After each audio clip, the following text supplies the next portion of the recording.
Great.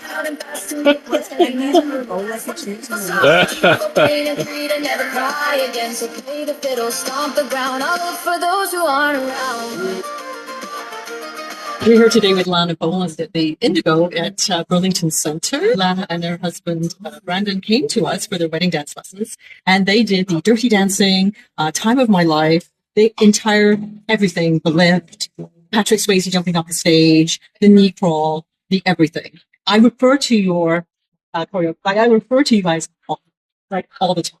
Lana has written a very important book called AFTERSHOT. Lana was a police officer and still I'm a police officer. Shocking story to me that I went off work with PTSD. And because it was a work-related stress injury, I was assigned a psychologist through workers' compensation, and she wanted me to journal. And no offense to anybody who journals, but I don't want to journal. So I didn't. And so in session one day, she said, Lana, you have words. You're going to write a book. And I said, I don't have a computer. So no. And she made me buy a computer in session, and I had to justify the computer purchase to my husband. So I brought the laptop outside for a couple of hours every day, and I just started writing down the things that no one knew and that no one saw. And I really didn't expect anyone to read it. I thought maybe my mother would read a sentence or two, maybe, the first sentence of every chapter. But through that, I started speaking out because I was responding to an officer suicide epidemic that is not being addressed. And I think what happens globally. When you go off of work, you're iced out, you're ignored, sometimes you're even penalized.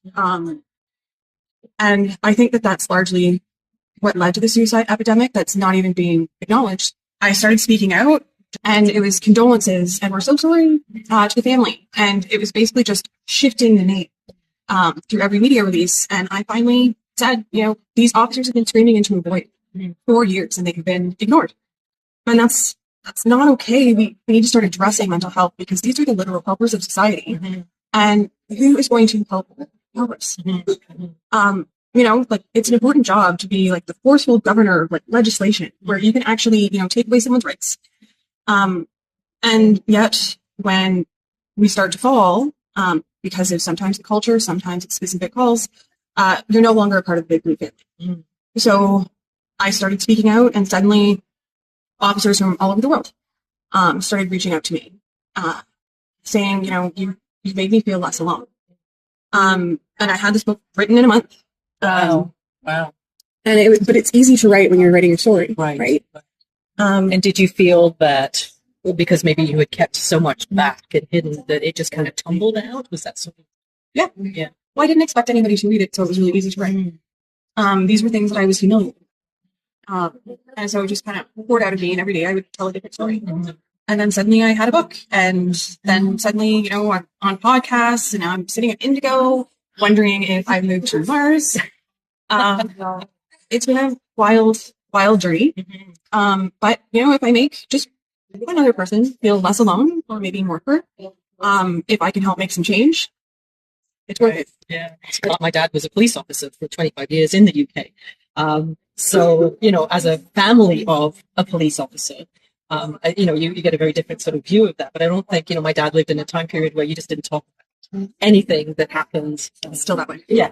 And so, I think stories, or, a book like this is so important. It's not even just for police officers, it's for the families it's for the first responders all across the board. It's for everybody that is having to deal with what they deal with day to day. And that those of us who are not in it cannot even fathom how you would get through, a day of just, never mind, years and years.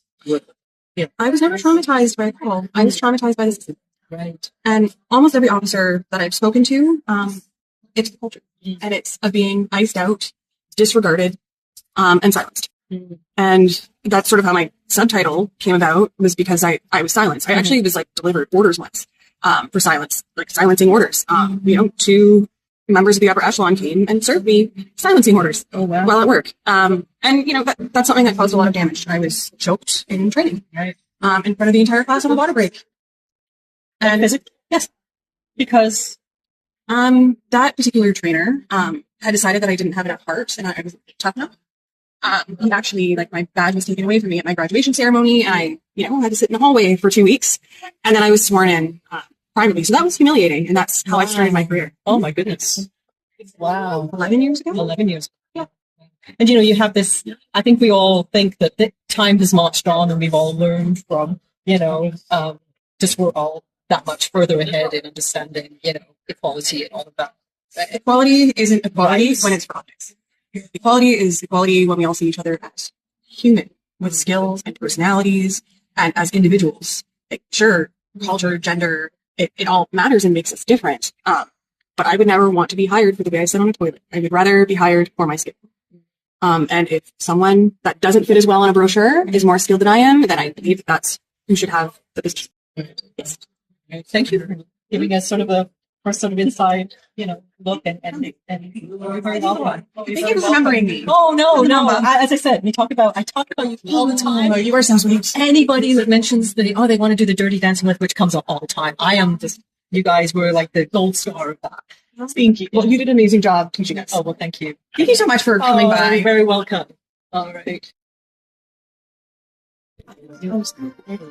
I used to always say, why walk in the dance? Oh. And that very psychologist, like, the reason why I wrote this book, one of the first things I said to her is, I just want to dance here. And it's events or whatever, and I've actually picked a song. It's weird. It's like an Irish jig out of Mexico. And it's called The Last One Dancing, and it was very much inspired by dancing, and I'm learning how to dance. Right. And he's gonna go like a chase and